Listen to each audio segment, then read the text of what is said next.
So yeah, we're being recorded.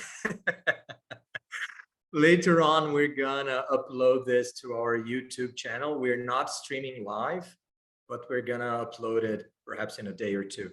Okay, so if you want to rewatch it, or if you can't, you have to get out of the class a little bit before, or I don't know. If you want to recommend it to a friend or to an enemy, we never know, right? You can do it. Okay, so you can find it in our channel in YouTube. You just have to search for a book a month. And the idea in here today is to give you a glimpse of our method, a little bit, to try to show you guys how a book a month works, what a book a month is, actually, because it is quite a peculiar strategy to discuss literature and to practice English in a foreign language, right? And luckily, we'll do that by learning a lot of stuff about this great short story from a great writer, right? So we'll be discussing A Perfect Day for Bananafish by J.D. Salinger. Awesome guy. Wrote remarkably little, actually, just one novel, a few short stories, and that's it, but had a huge impact in 20th century literature.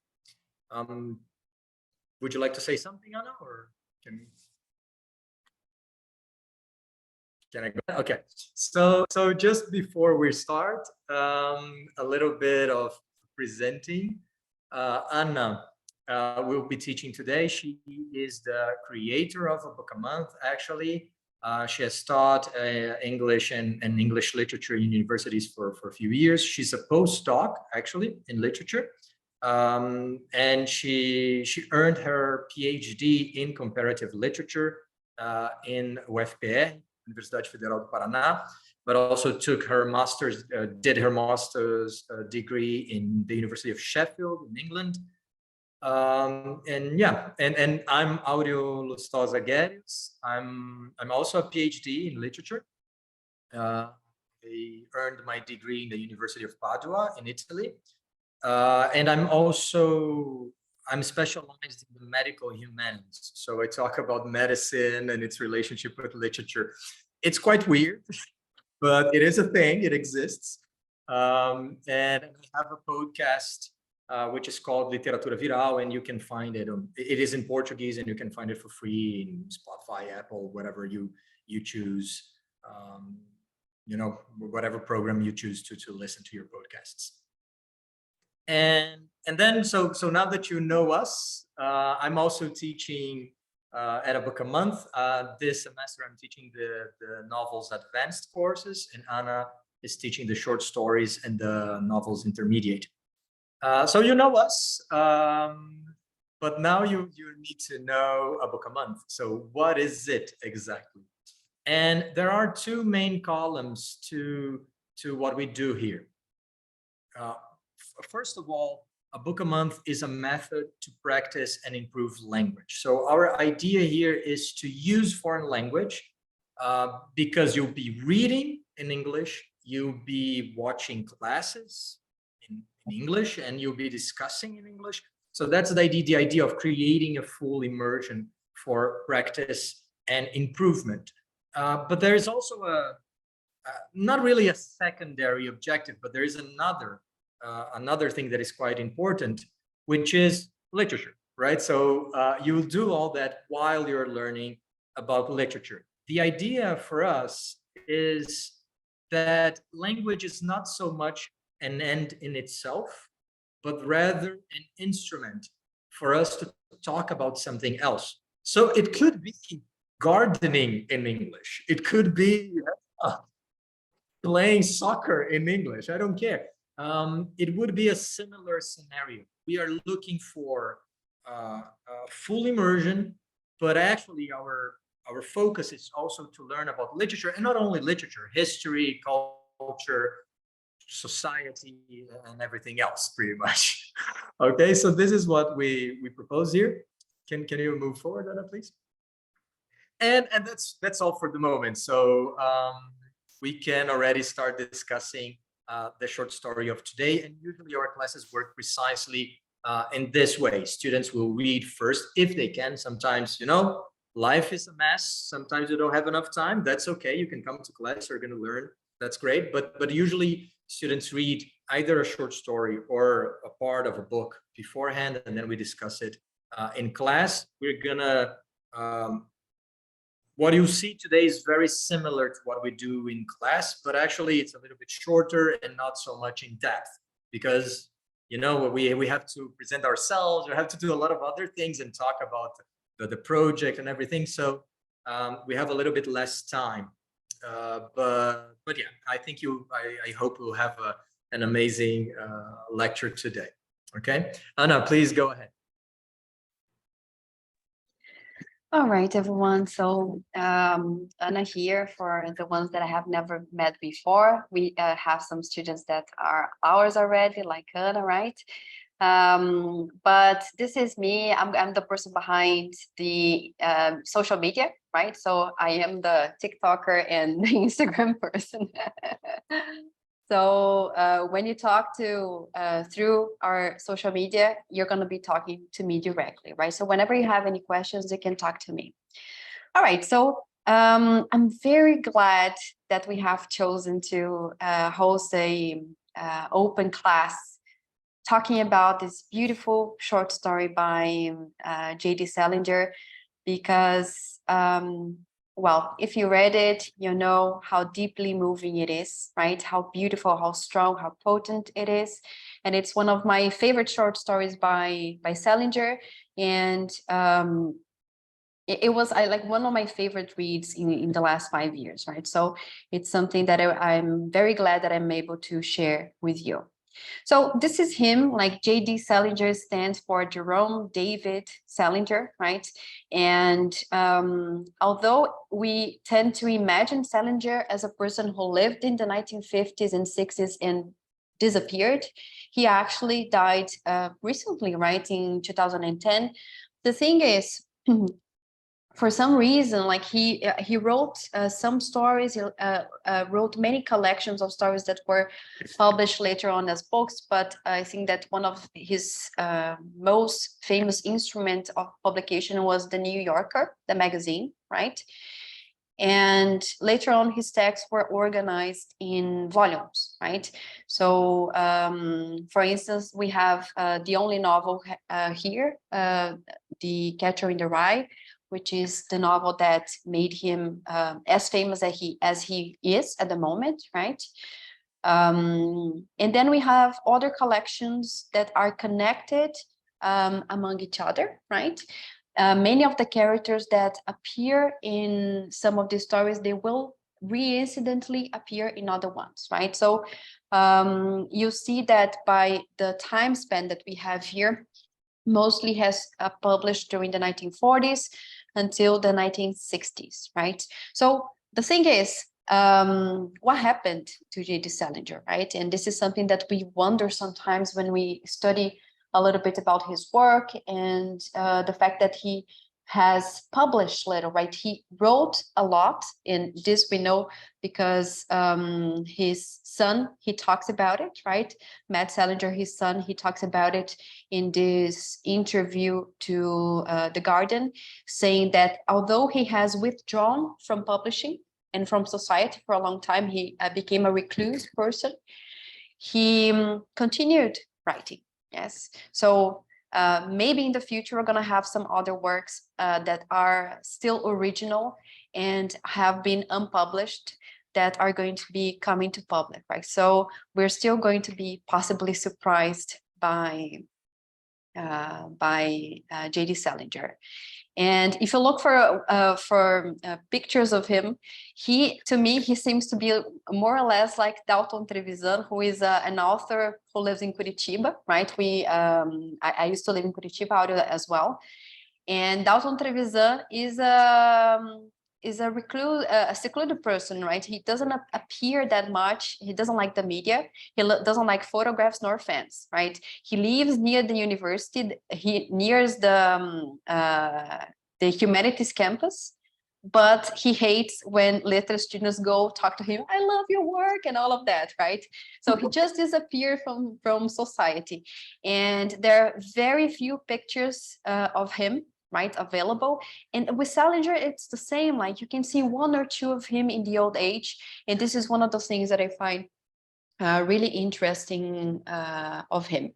But I think it's exciting for us as readers that maybe in the future we're still going to be able to read something by Salinger. All right, so this is yes, Aura, please. Very few pictures that we have him in old age. Usually he's like throwing something in the photographer or trying to hit himself from the camera. So you can look for those on the internet. They are hilarious. They're truly amazing. Just a side comment, yeah. All right, sorry. But that's it, right? So he's an interesting person, and I think that for many reasons, for one episode concerning John Lennon, for instance, that I'm not gonna have the time to explore here, but you can look it up on the internet. I think he got a little bit like out of society and the media, mostly because of that. Yeah, so let's talk about Perfect Day for Bananafish, right? So the story was published in 1948 in this volume of the New Yorker. As many other stories by him, they were published in this magazine. And then later on, it was organized as part of this volume, which is called 9 Stories, right? So we have the names of the stories here. Some of them, they have the same characters. So the characters, they appear in here, they might appear in here, and other ones in other stories as well. So it's something interesting for you to know about the whole story of Seymour Glass and the Glass family, and the works by J.D. Salinger. Okay, so I'm going to show you some illustrations of who Seymour was. Of course, not official illustrations, but fan work. And just to let you know that when we read those stories by Seymour and other characters of the Glass family, we're talking about a whole environment, a whole universe, which is deeply connected, right? So the thing is, in this representation that we have here, we have the family members, right? Starting with the parents, Lass and Bessie, and then we have all the children, Seymour, Buddy, Boo Boo, Walter, Waker, Zoe, and Franny, right? And here you have the day that they were born, the year that they were born, and also the stories or the collection of stories that they appear in, right? So if you like this one, probably you would like to look for more examples of that. So just for you to get to know more or less who the Glass family was. So here we have like the matriarch and the patriarch, right? Lass and Bessie. And the Glass family, they are of course a fictional family, but they are composed mostly of precocious and unhappy adolescents that they have participated in various kinds of shows that the family, like the little children, they had to prove to the public how intelligent they were. So you see that the root of some kind of troublesome kids, very bright, very talented, very emotional, and sometimes like very sensitive, artistic, right? As we have, for example, Seymour and some of the other members. They are deeply connected, and they are going to appear in several other stories. And this is how we're going to have access to pieces of their history through fiction, right? It's not something that is historical, is usually fiction. So this is Buddy, the eldest. No, I think Seymour is the eldest. This is Buddy, this is Franny, this is Zoe, this is Franny, this is Boo Boo, and these are the twins, right? And this is Seymour, who actually, the person who did that, this is fan art. It made it look very much like Salinger himself. Okay, so concerning Seymour, it's very interesting that A Perfect Day for Bananafish is the first story that he appears officially, right, published, right? We don't know if it was, if the other stories that are published in the future, they were composed before. So we don't know that, but we know, for instance, that we have the perfect day for Bananafish, that he appears, and then we have this connection with Sybil, and then he commits suicide. And then in this story, we have some connections between him and his marriage, the fact that he had come from war very traumatized, and he didn't show up for his marriage, and then they possibly had to reschedule it. And then we have his brother Buddy finding one of his diaries, right? And then we have other mentions of this character even when he was a child, right? For this example, in Hapworth 16, 1924, we have access to him writing a letter to his parents when he was 7 years old, right? So we have several parts, several incursions that we have access to his emotional life, him growing up, but also the fact that our first contact with him is from the end of his life, right? So if we are not talking about something chronological, but something that is starting from the present when he dies, and then we go back in the past, right? So it's pretty interesting. If you're wishing to read something more by him or involving him, then maybe you should check those out. Okay, so let's talk about the short story itself.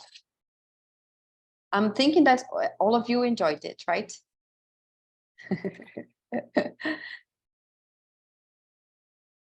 Good people. Sometimes I have to mute myself just to cough because I had a flu the other day. So I'm at this moment.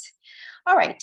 So these are the characters that are mainly, some of them have like much importance to the story. So we start the story with Seymour Glass on the phone with her mother, right? And then we shift scenes, and then we have access to Seymour Glass, the main character, having a conversation, very interesting one, with this 3-year-old kid whose name is Sybil Carpenter. And then we also have some mention to her mother, who just is more interested in getting drinks at the beach than just like being next to the child. And then we have a mention to Sharon Lipschutz, who is 3 years and a half. Of course, she's older than Sybil, right? Sybil is 3 years old, and she is 3 years old and a half. And so she is a moment of jealousy that Sybil has towards her and towards Seymour as well. Yes, so we do have a story which is start with this conversation on the phone, right? Muriel Glass, she is talking on the phone, and this is how the text suggests that she is, right? She was a girl who, for a ringing phone, dropped exactly nothing. She looked as if her phone had been ringing continually ever since she had reached puberty, right? So this visual representation of her, it combines some of those things that we know are very, seem to be very important to her, right? Appearances, status. She's talking to her mom and talking about who the guests in the hotel are, right? And judging them by the phone, saying, "Oh my God, these people, they don't look like this place is not like it is supposed to be, right? It's not like it was in the past before the war. Now it's just like full of poor people or something like that." So she seems to be a very futile person, which is much more connected into doing other things that are not very meaningful, whereas she's facing a marital crisis, right? We know through her conversation that she's facing this crisis with Seymour, right? And then we have Seymour Glass, who is a very troubled man. He went to the war, World War II, we're talking about here. He came back from the war with clear signs of PTSD, right? So he has some some hallucinations. Sometimes it seems that he shifts his mood all the time. He becomes aggressively towards her, and he just like, he seems to be off, right? In some, he seems to be very off and disconnected from society and from people. Now, do you mind reading these paragraphs, the both of them for me, please? Ana Carol. I was just about to ask which Ana. All right, just all right though. We couldn't get the room we had before the war, said the girl. The people are awful this year. We should see what sits next to us in the dining room as the next table. They look as if they drove down in a truck. When I think of how you waited for that boy all through the war, I mean, when you think of all those crazy little wives who... Very good. So you see that it's not who sits next to us, it's what sits next to us. It's just, she treats them like things, right? So they are not up to her level, right? So this is the first mention that we have, the fact that there is a war, and also that she waited for that boy, Seymour, through the war, right? So these, we don't have access to this information through his voice, but through their conversation, right? So this is very interesting for the information that we have here. So we know that he's feeling this post-traumatic stress disorder, which is a mental health condition that's triggered by different kinds of terrifying events, trauma, or maybe either experiencing it or witnessing it, right? So symptoms may include flashbacks, nightmares, severe anxiety, uncontrollable thoughts, and all of that, right? And this is very common happening with people that went to the war, right? My grandfather, for instance, he went to Second World War, and he was one of those people who used to disarm mines. So imagine the stress, people. So throughout his whole life, he suffered from terrifying nightmares, sometimes delirium. Not something that I have seen myself, but something that I have heard from my father. So this is something real. And we know that his behavior, like Seymour's behavior, is extremely, it varies in a scale that is very fast. And it tends to be really massive when he is interacting with other people, right? So it shows off really easily and everybody notices. So this short story, I think not only this one, but also other works by Salinger, they and many authors that were writing at this time, like during the 50s, the 40s, they are very much influenced by the war. And he himself, he went to the World War II. He served in Germany, of course, for the USA, but in Germany. And as far as I know, like he served in an area which is very close to the camp of Dachau, which was one of the first concentration camps that was installed by the Nazi Germany, right? So another thing that is very interesting by him is that after the war, he himself volunteered to be in a 6-month period of denazification duty in Germany. So that means he was part of this Allied initiative of course, on the side of the United States, but he was serving this ideology of trying to remove people who were having like power positions, prominent positions from these areas in order to try to dismantle power and Nazi thought that were still reigning in Germany and also in Austria, right? So he served as a volunteer to that. So it says a lot about the kind of work that he did, and also of how important that should be in his work. So I think it's these are curiosities that really justify why the war appears so much in the story and other stories by him as well. Yes. So we talked about Seymour, but then we also have to talk about Sybil, right? Because Sybil is a little girl. Is a very interesting little girl who talks to him and has a deep conversation with him. And I chose, well, of course, we don't have any representation of Sybil, but I chose this specific photo of her, like of a little girl, a random little girl with the oranges like this, because the Sybil is supposed to be an oracle, right? The name of the Sybil refers to the tradition of Greek mythology of an oracle. And she is a person who sees more, right? She sees more glass, but she sees through Seymour Glass, right? And this is really interesting for the character. Yes, maybe, I don't know, may I have Elizabeth, I don't know if you don't mind reading this paragraph for us? You're mute. Elizabeth, you're mute. Yes, you have to unmute yourself. Sorry.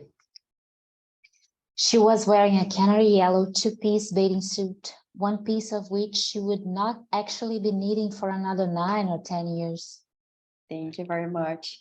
So we know that she's wearing a yellow suit, a bathing suit, and he says to her, "Oh, I like your blue suit," right? She said, "No, but it's yellow." And then he said, "No, it's blue," right? So they have this conversation, which is really interesting. This is the first interaction that they have among each other, and we know how playful they are and how he engages in conversation with her in a way that it's not like childlike, right? Well, he is very genuine and original in the way that he talks, and he listens to her, he pays attention to her, and this is something that is going to be carried on throughout the whole story, right? So another thing that I think is also connected to the story, but it's also very important to the background of the World War II, right? Which, of course, we all know it was very connected to Germany action in, with other countries, but also the fact that that Salinger himself, he served in Germany for a long time. I think that there are many reasons why the story mentions this very great German poet that is not named in the story, but after a little research, we know that is Rainer Maria Rilke.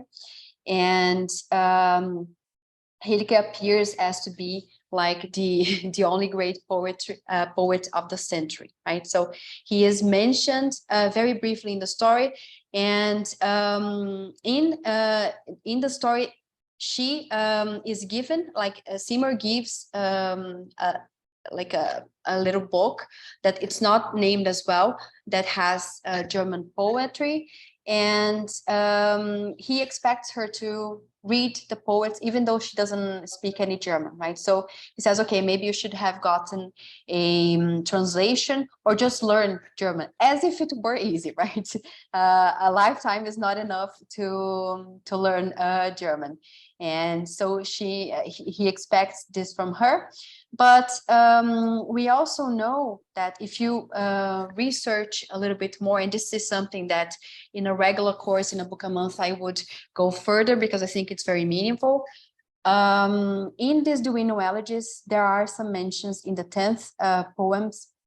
There is a mention of a Sibyl, right? Of a prophetess, of a person who is able to see, like an oracle, see the future. And there are other poems by Rilke which also are concerning a Sibyl. So the choice of name is not something casual, right? It's of course on purpose, and this is something that for sure I would embrace a little bit further in class.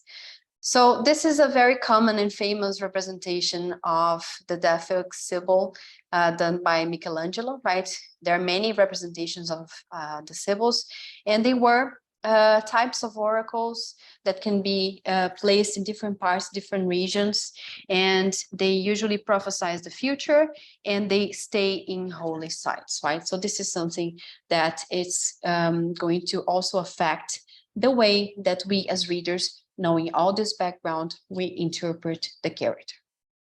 Maybe Ana Landim, do you mind reading this one for us?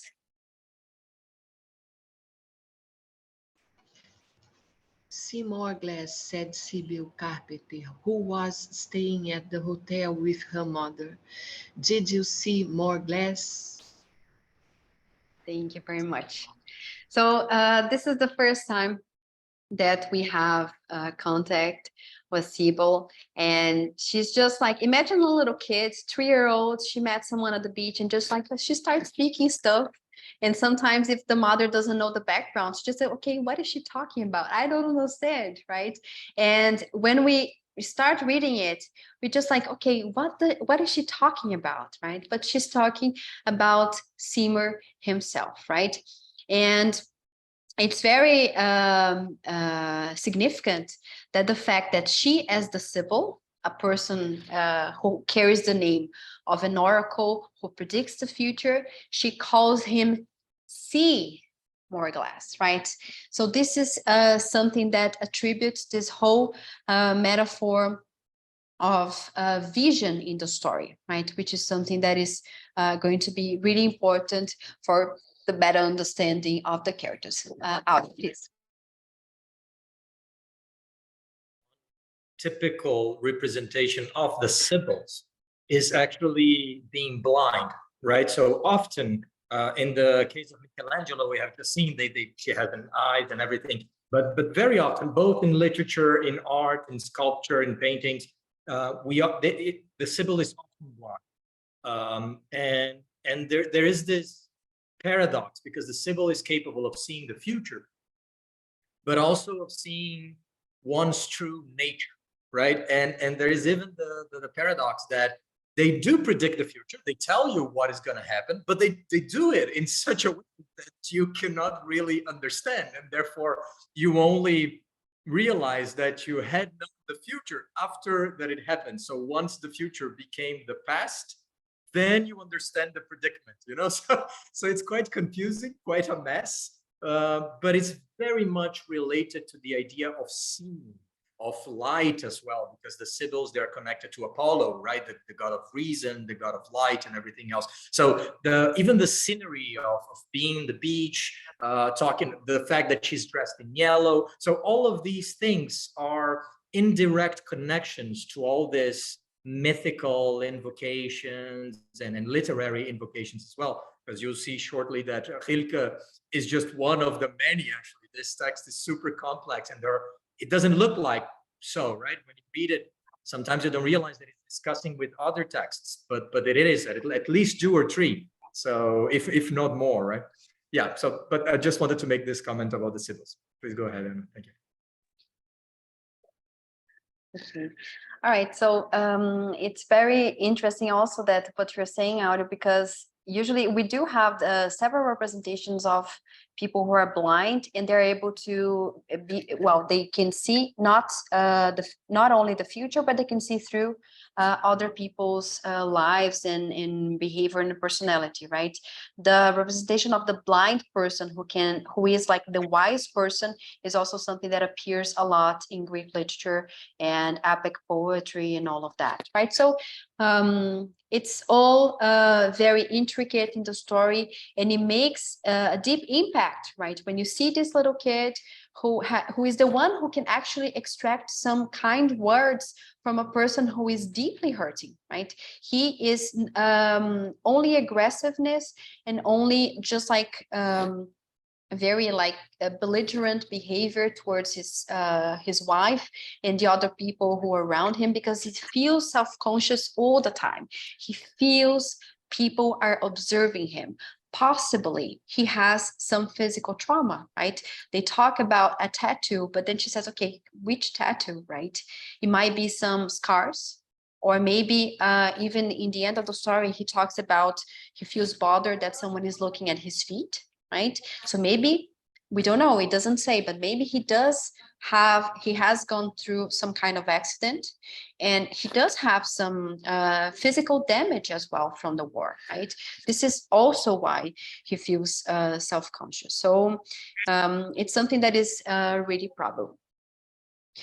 And here we have like the also the fact that his work, if we like the way that she talks about him, besides being very meaningful because it alludes to the verb to see, right, and see more, and glass, because glass is transparent, right, so it's everything connected, but also it's something that if you are listening to the audio, only if you emphasize it, you're going to be able to tell the difference, because this is a classic case of homophones, right, words that sound the same but they are written differently, right?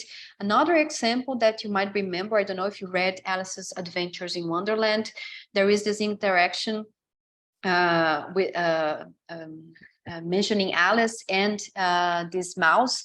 And in this chapter, the mouse says that he wants to tell her a sad tale. But then he doesn't say which tail, right? She thinks she's talking about his tail, right? The part of his body, the tail that we have here. But then he's actually talking about another tale, which is an oral story. But if we listen to it, we know that we have like the same name, the same sound of it, right? We just know the difference because we see it written. Yeah, so something also that I would explore more in depth if I had the time, but then we can talk about it when we have a time for discussion, right? So maybe can I get another volunteer to read this one? I don't know if maybe Maria could read this paragraph. Do you mind, Maria? I can read. Thank you. Sibyl released her foot. Did you read Little Black Sambo? She said. It's very funny you asked me that, he said. It so happens I just finished reading it last night. He reached down and took back Sibyl's hand. What did you think of it? He asked her. Did the tigers run out around that tree? I thought they'd never stop. I never saw so many tigers. There were only 6, Sibyl said. Only 6, said the young man. Do you call that only? Do you like wax? Sibyl asked. Do I like what? Asked the young man. Wax. Very much. Don't you? Sibyl nodded. Do you like olives? She asked. Olives. Yes, olives and wax. I never go any place without them. Thank you very much, Maria. All right, so this is one example of their very interesting connection, right, in conversation, because he doesn't make fun of her, right? He goes along and he talks to her, and they're just having a talk about this story, which is called The Story of Little Black Sambo, which tells about some tigers that try to rob Black Sambo. And he gives all his clothes to the tigers, but then they start fighting for the clothes, and they start turning around the tree and become butter.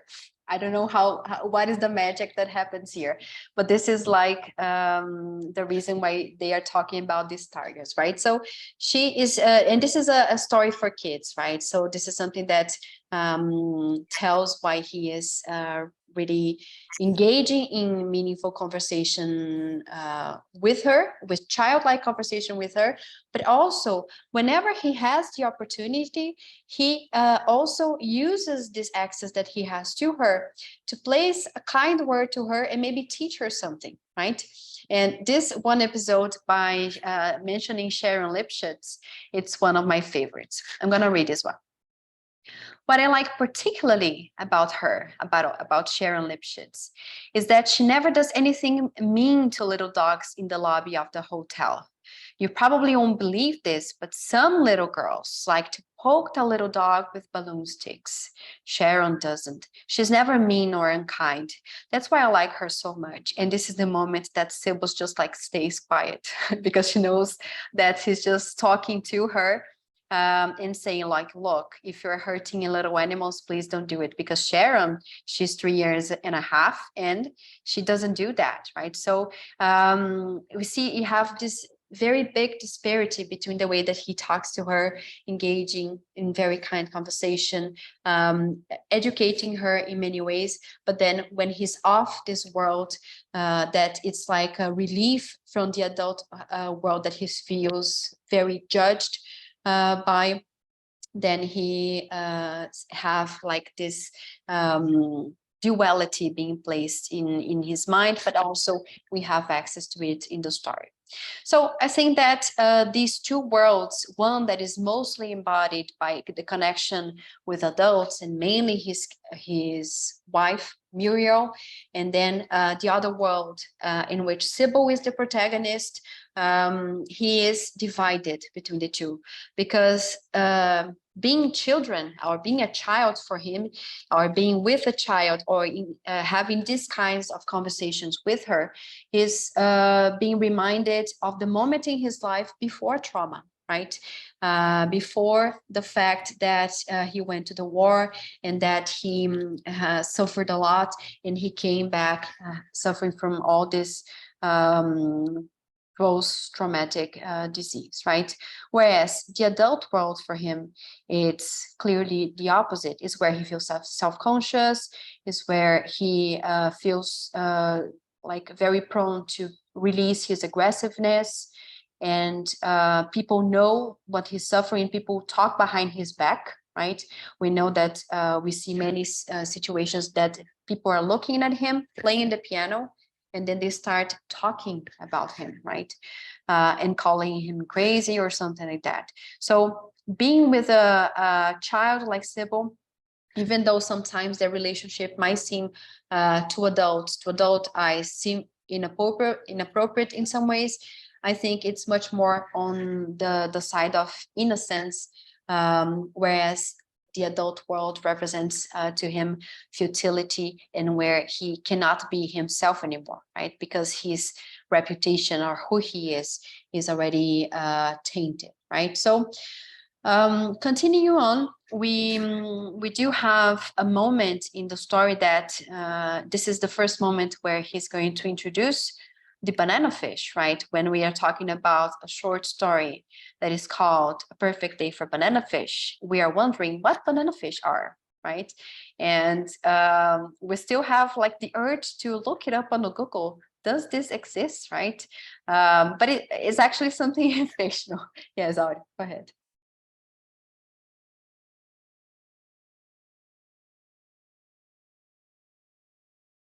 To see if they actually exist. So yeah. Yeah, because nature is so vast. There might be some banana fish, right? But in this case, we know this banana fish, they are actually metaphorical. So this is the moment where we have this conversation when they are introduced for the first time. Can I get a volunteer to read this first paragraph, please? Or if you don't volunteer, maybe I can read it myself, but I would like to hear from you. Anyone?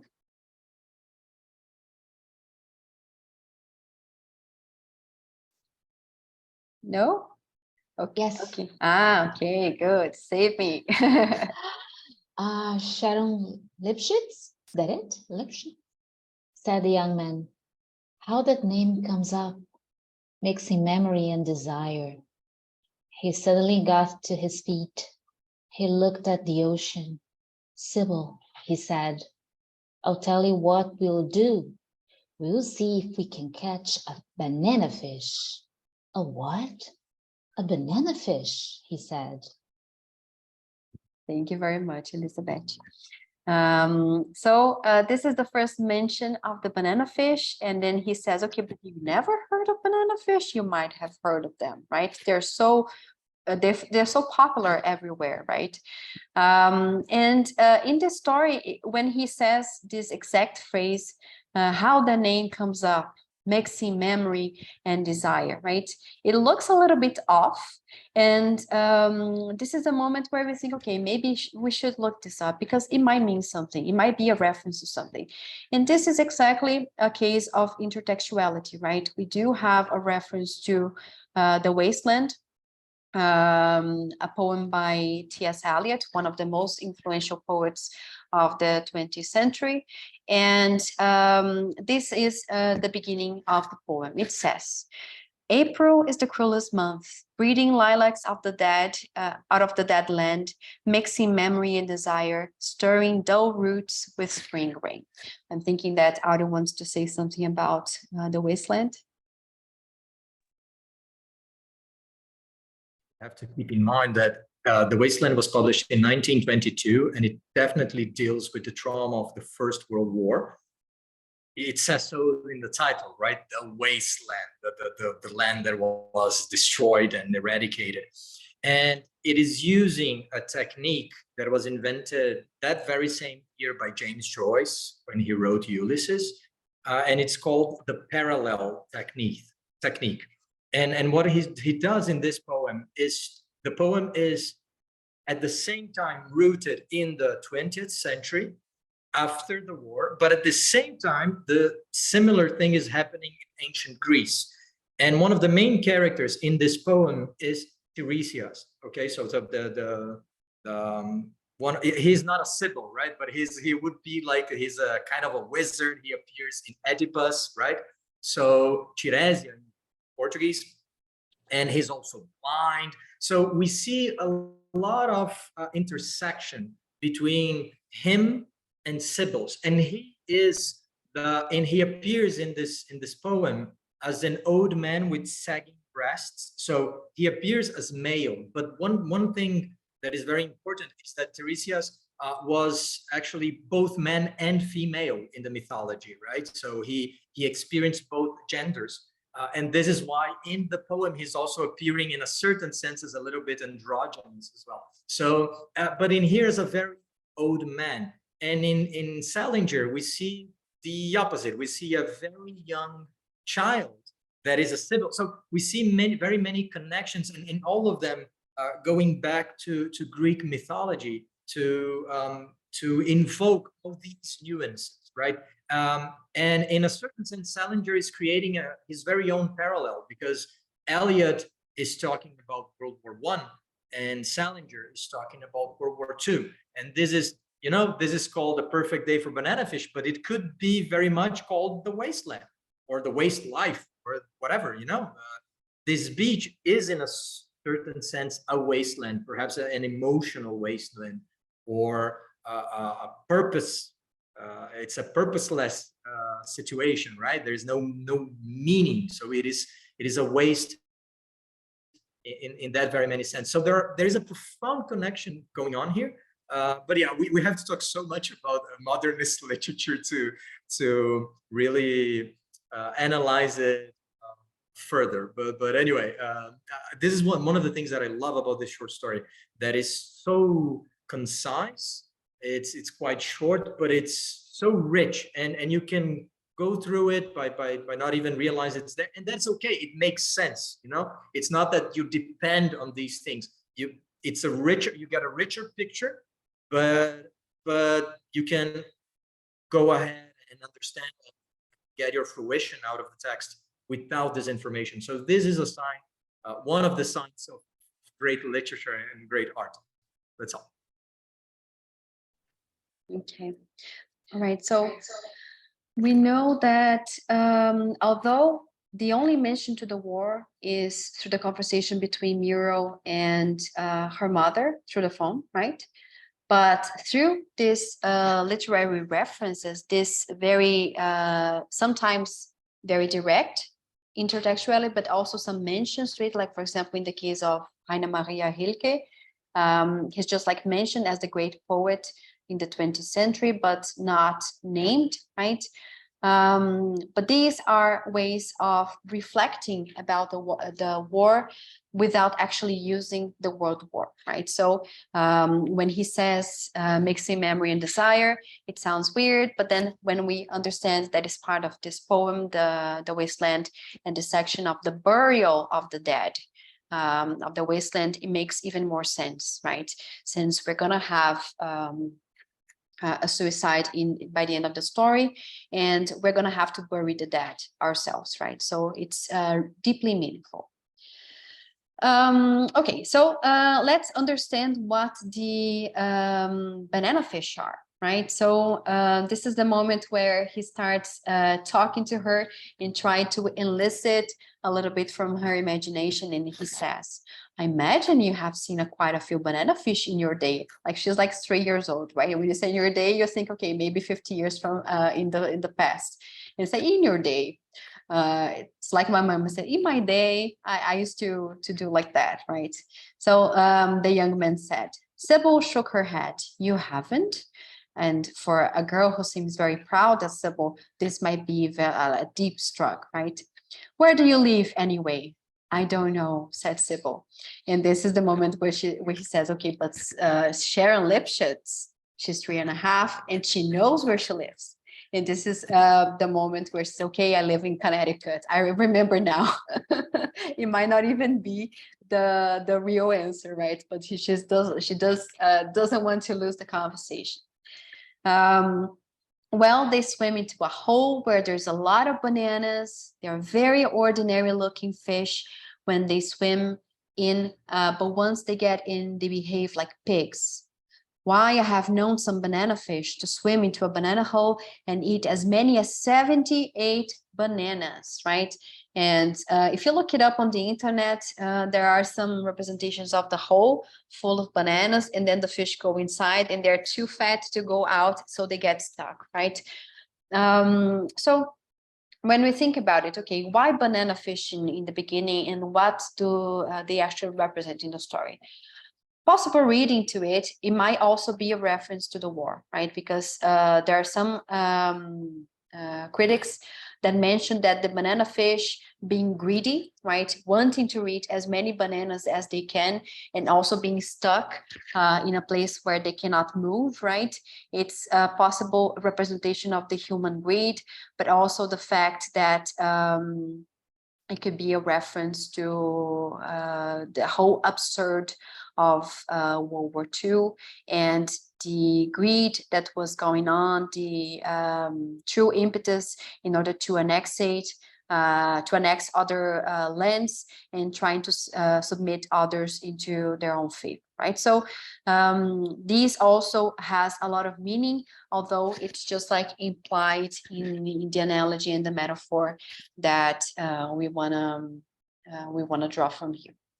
So after they have this interaction, they are like floating on the sea. He grabs her ankle and then she just like gives a kiss, and then she's like, hey, probably she is ticklish, or she was like caught. She was like surprised by his action. And then he says, okay, let's go back. He asks her, why is she not wearing like a cap to protect her head, maybe from the sun, maybe from the water. We don't know. And then when they head back, she says like, okay, goodbye, right? And then she runs back to the hotel. And this is a moment where he puts his robe on, he comes back inside, and the whole thing changes, right? Can I get another volunteer maybe to read this part? Yeah. Sure. Okay, please.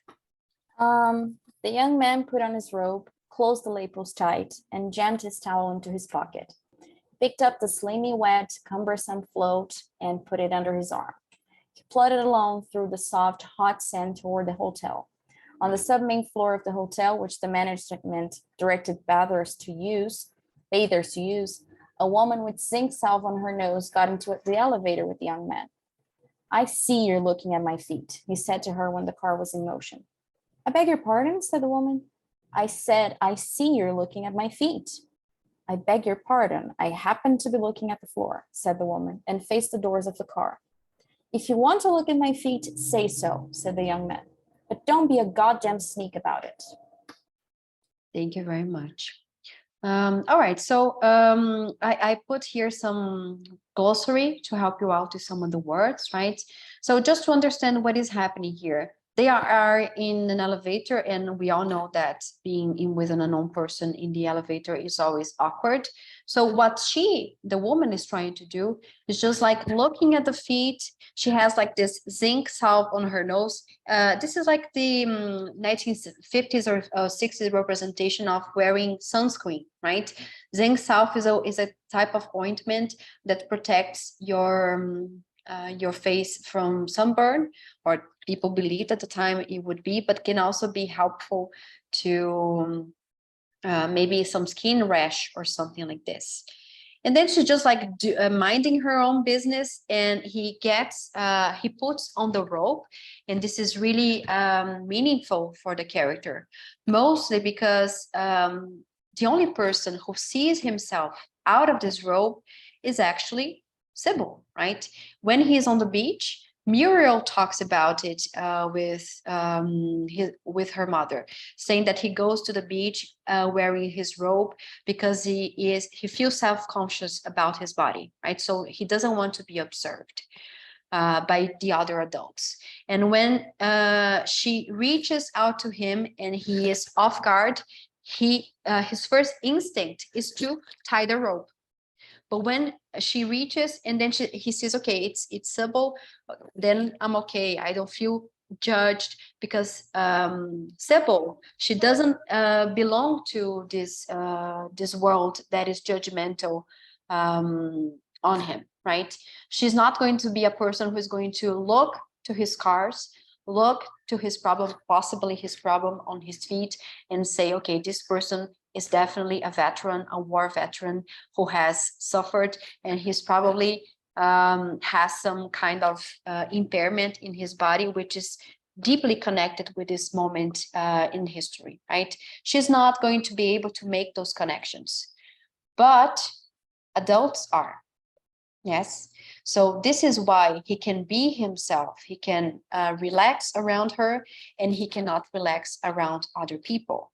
So the first thing he does when he goes out of the beach is putting on his robe and closing the lapels tight, right? He wants to really hide his body. He gets the float, right? The float that was floating on the ocean. And he takes the elevator, and then he starts barging at this woman, right?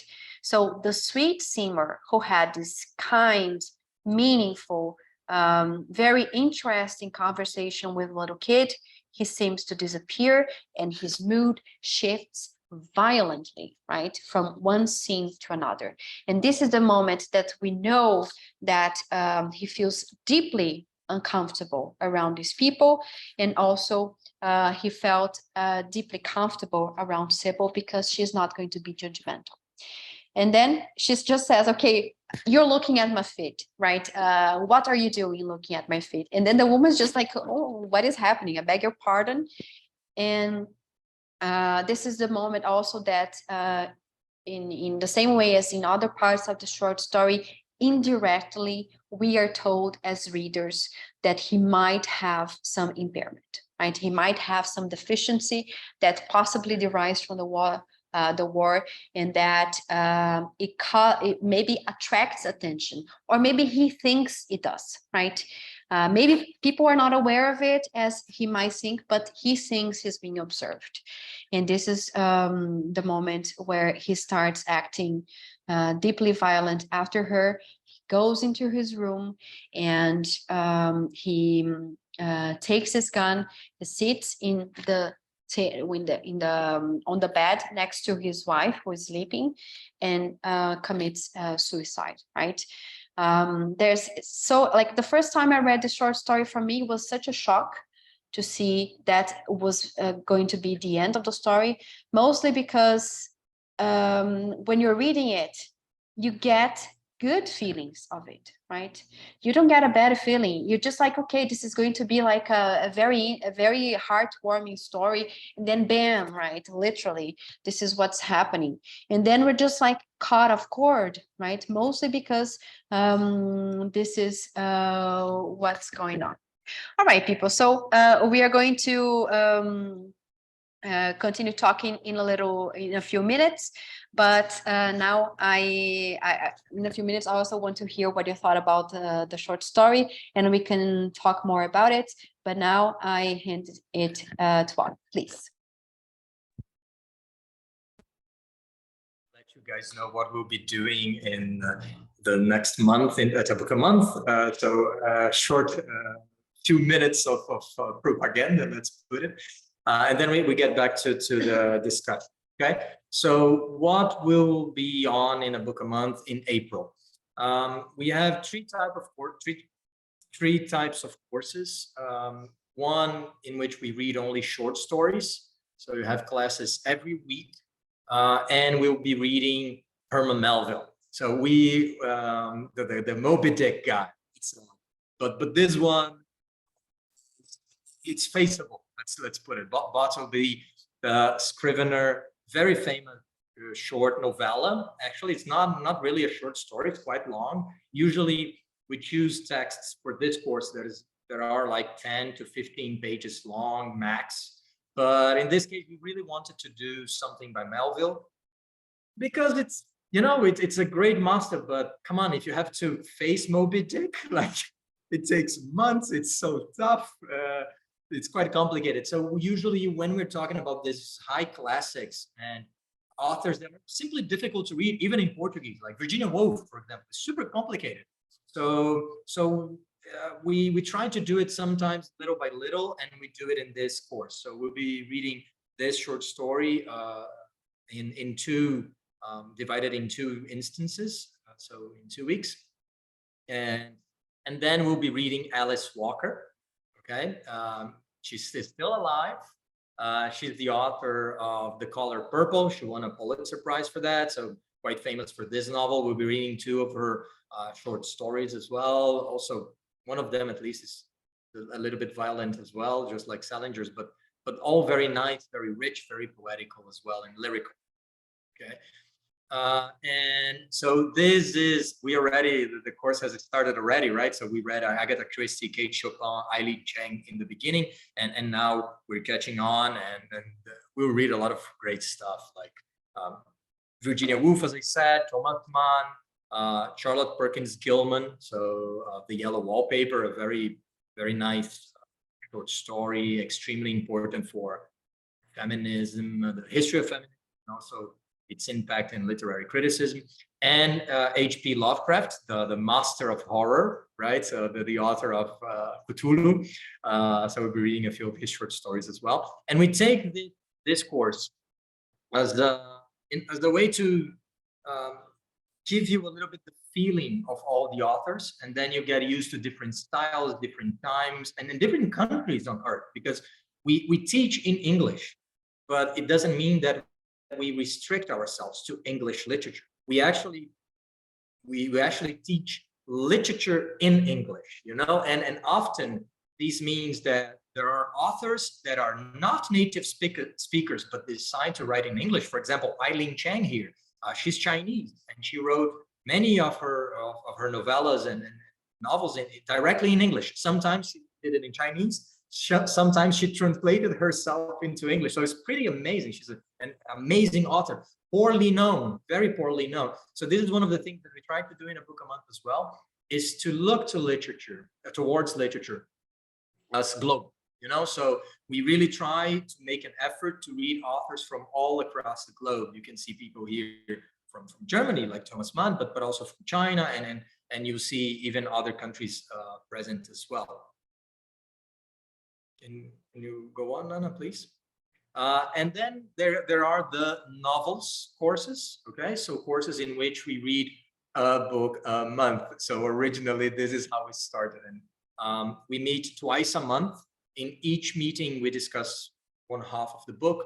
Books are usually 150 to 200 pages long, okay? So there is certain amount of reading that you have to be able to do every week, but it's not that much. We really avoid like the War and Peace or things like that are freaking huge, you know. So we'll be reading Pearl S. Buck in the Novels Advanced course. She is a winner of the Nobel Prize and the Pulitzer Prize. Okay, I cannot think of anyone else that did that. Perhaps Steinbeck, but really, and she's not so well known, which is very, very surprising given the prestigiousness of the awards she got.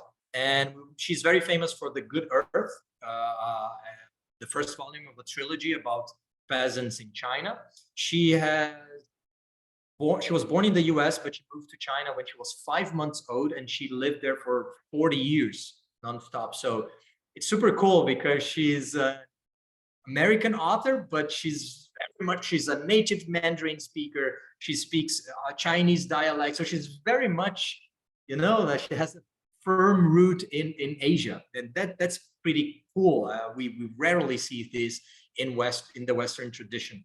So we'll be reading this novel, East Wind, West Wind, about the modernization of China and about marriage and cultural exchanges. It's a very nice piece. Later on, we'll be reading also Ursula Le Guin, the queen of sci-fi and fantasy, as she's often called.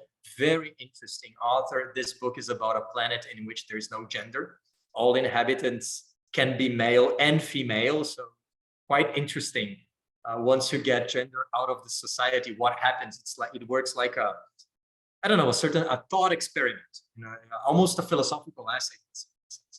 And then we will read Salman Rushdie, Haroun and the Sea of Stories, a very funny story based on the 1001 Nights, packed with jokes and puns and you know, word games.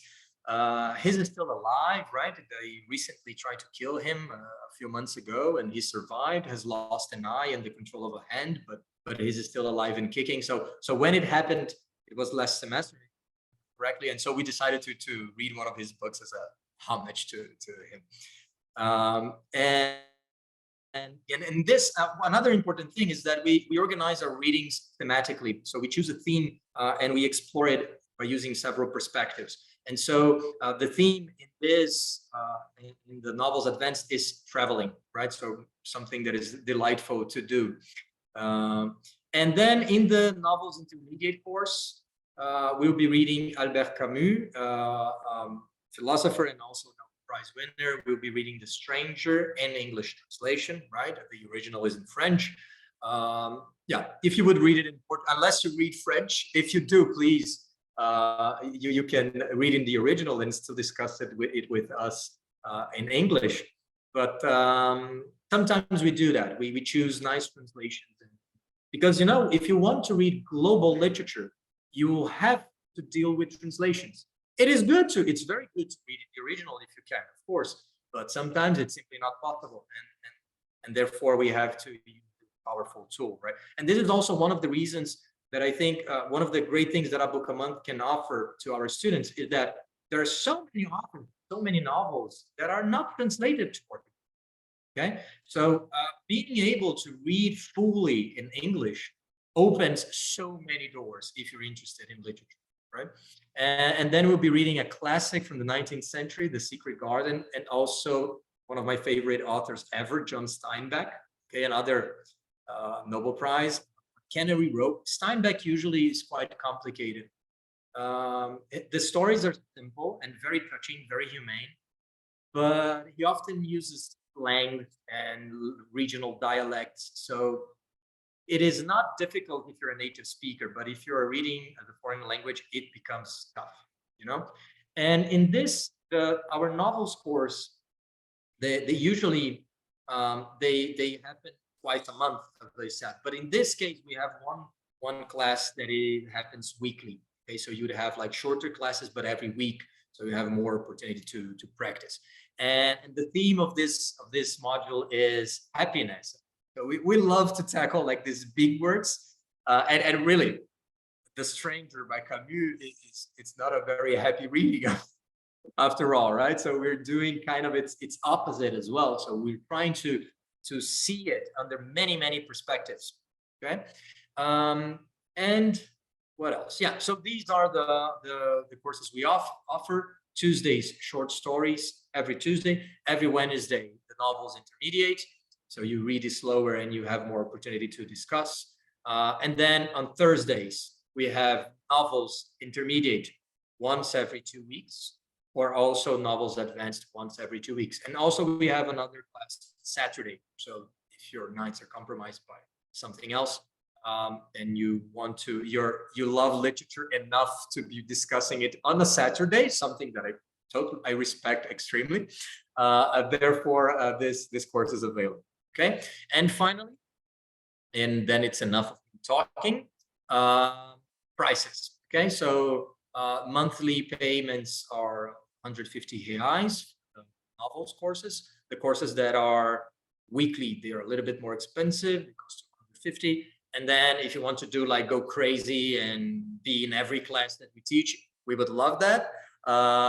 Then it's a bit more expensive, but you have free access to everything. Okay.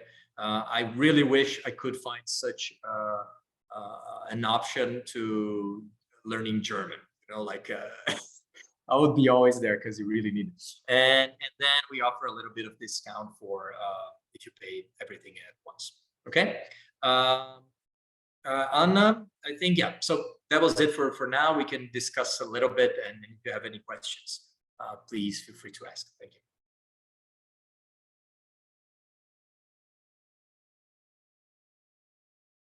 All right. So just for you to know, like I'm teaching the intermediate and the short stories course, and then Audio is teaching the advanced, right? On Thursdays and Saturdays. People, so now I'm very excited to know what you say about your reading, if you liked it and all of that. What are the things that came to your mind when you were reading the story? Any volunteers maybe to share your thoughts? You can also use chat if you want to, right? Some of you are using it. If you prefer to write, maybe you can use it as well. Did you like it, the story? Yes? No. Yes. So here's the thing. Now that I see your point of view, I do understand that actually Seymour was very childlike, like he was like sort of dissociating from the adult world and adulthood in itself, and he was acting as a child. But the first time I read it, it felt a little bit icky. You know, I was like, what are you doing to her feet? Leave her feet alone. I know. But now I understand. Yeah. Yes. No, for sure. But we also maybe, you're completely right. This was the same reaction that we had in the short stories last year when we read the story as part of the regular course, right? But it is indeed, it's something that seems inappropriate, right? And he knows that it seems inappropriate. This is why he just like, he prevents from doing so. Sometimes like he does it, but he at the same time just like he refrains a little bit from doing it, right? Because he knows that the adult eyes observe him, right? Although it is the 1940s, different world. Yeah, we know that as There's well. that. Yes, this is also something that we have to be aware of. But I also think that he is very childlike. It's not that really he is childlike, but childhood for him, it's a memory of when the world for him was less complicated, was less full of trauma. So it's just like having a moment of purity, of innocence, and of happiness, right? Happiness, it's something that I think it might be something interesting as well. And also it's just like his last human contact before he dies, right? So it's even more meaningful. Yeah, but I'm sure it's something that it's really comes to mind, right? When I first read it as well, like before really understanding the roots of the characters, I would say that as well. But then I was also thinking like maybe if it were a woman, we wouldn't have the same if he were a woman, we wouldn't have the same idea, right? Yeah. So then it's just like our, of course, like the whole perception of sexism and all of that, towards like the behavior of men and all of that. So it's naturally what comes when we're reading it. But I think that in this case, in all the analysis that I could read about the story, notably people talk about the fact that he is completely off, like he's not himself, and what he sees in her is not something sexually interesting to him, but is actually so relieving. This is my perception, right? Yes. As soon as I read it, I just started Googling it because it felt so moving. It was a very moving story. And I read not really an article, but it was text talking about how the book that he gives to Muriel is in German. So it's like he's saying the only way I can communicate with you is in a language that you don't understand. And that just kind of broke me. For sure. The main problem that they have is miscommunication, right? And the fact that in a world in the 1940s that PTSD, it's not something yet, right? It's going to become something in the future, but mental health and trauma didn't exist like to the majority of people. So to the concern of the others, he's just acting crazy, right? He's just acting violent and nobody really understands. And of course, I'm not just like justifying his behavior, but just telling you the source of it, right? Where it comes, so we can understand how the character's mind works, right? Any more ideas, people, that you would like to share? Thiago, please. Yeah, I can't help using Salinger's own life as a tool to understand the story, because he was in the World War. He had post-traumatic disorder, and he felt this that you only mentioned, the difficulty of talking about this condition and what they had been through in the war in America in the late 40s, in the 50s. No one would want to hear what he would like to share, what he would like to talk about his problems, about the war. It's interesting that he had the story we read in this short story. It's closely parallels what he himself lived with Jan Miller, if I'm not mistaken. He was spending some days at Daytona Beach, Sheraton hotels, if I'm not mistaken, and he knew in the hotel this young girl. She was 14, not as young as Sybil, but she was in her early teens, and he had a relationship with this young woman, with this girl, let's say. They didn't have I've been reading Salern's biography, and it was made after Salinger's death, and they were able to interview Jan Miller, and she said that they never had sex before she turned 18.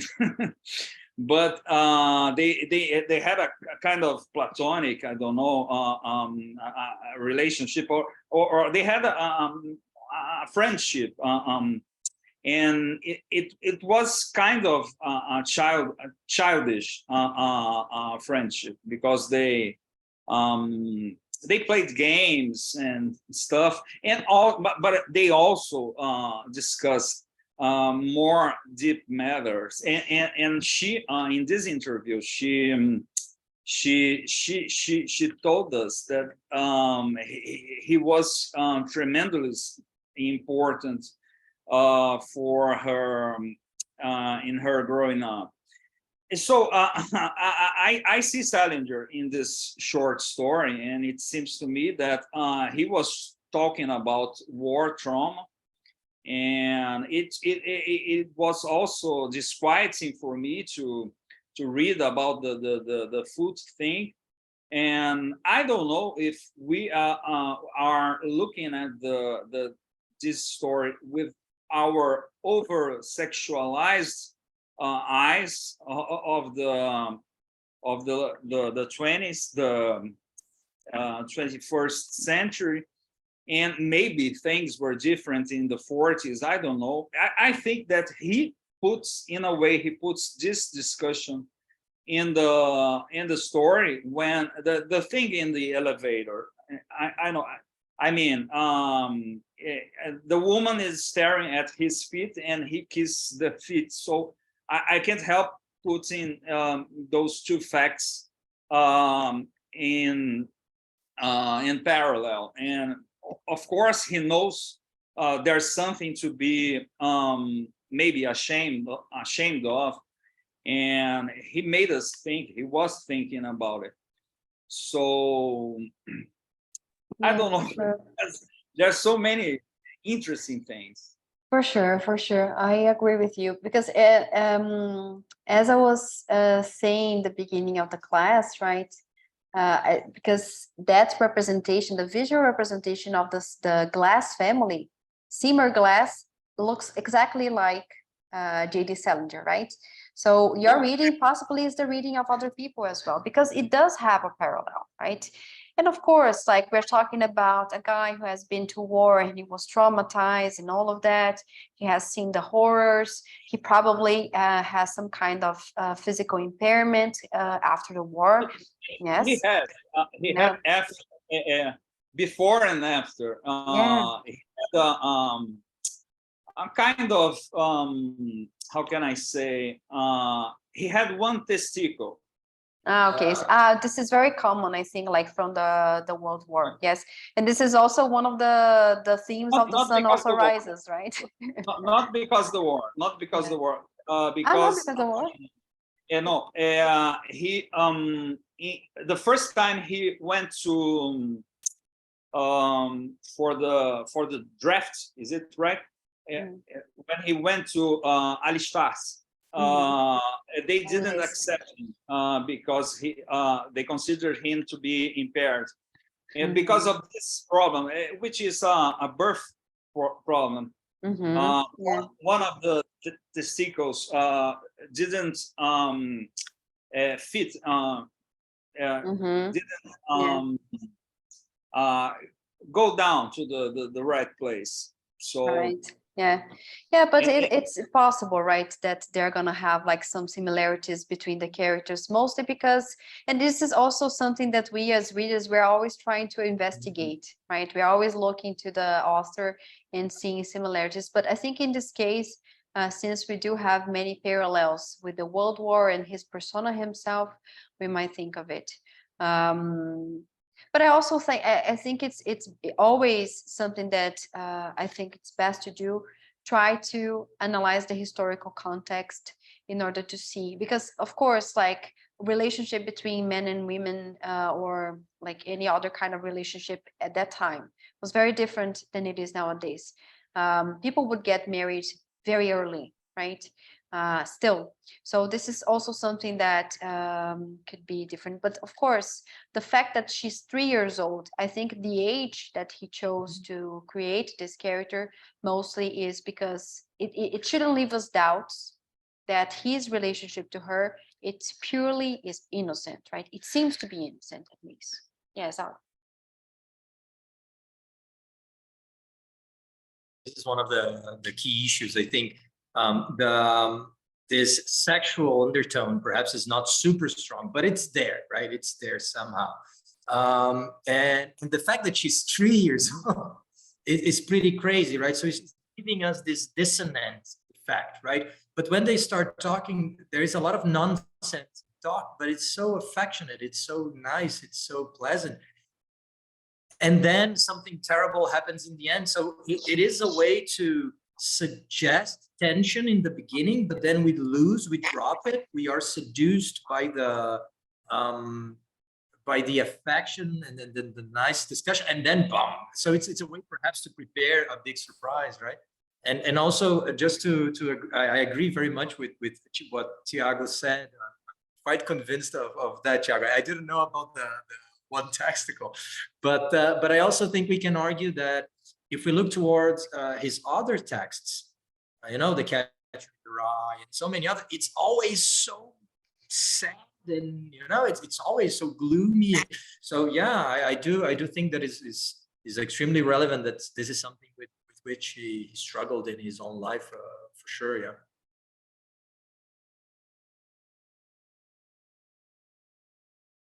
I loved your parallel between the Bananafish and the wasteland, but I didn't know that. And but it's interesting that maybe wasteland is stern, a serious recollection on World War, on the First World War, while the Bananafish is a critical, satirical vision. He is like Holden, pointing his finger at the fake ones, the phony ones. For sure. Any more comments, people?